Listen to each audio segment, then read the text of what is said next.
ويبدو ان قصة تشابي الونسو مع نادي ريال مدريد انتهت نهاية فاشلة، نهاية غير متوقعة بعد النجاح اللي عمله تشابي الونسو مع باير ليفركوزن، ان هو يقدر ياخد الدوري الالماني بدون هزيمة، ان هو يوصل لنهائي الدوري الاوروبي، ان هو يعمل انجازات كتيرة قوي مع باير ليفركوزن.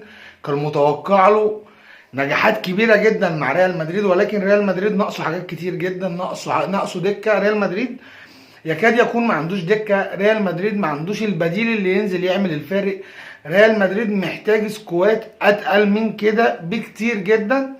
تشابي الونزو فتى شوية كتير جدا وخرف شوية كتير جدا، وتقريبا تدريب ريال مدريد وتدريب الانديه الكبيره غير تدريب الانديه الصغيره. تدريب باير ليفركوزن حاجه وتدريب ريال مدريد حاجه تانية خالص. وده اللي تشابي الونزو وصل بيه، ان هو ينزل بعد ما كان متصدر الدوري الاسباني، برشلونه يسبقه في عدد النقاط ويسبقه بعدد نقاط كبيره، والنهارده في دوري ابطال اوروبا مانشستر سيتي بعد ما كان متاخر قدام ريال مدريد بنتيجه 1-0 بيقدر يرجع تاخره وبينهي المباراه قدام ريال مدريد على السان دييجو بالنابيرو اللي متقفل بنتيجه 2-1.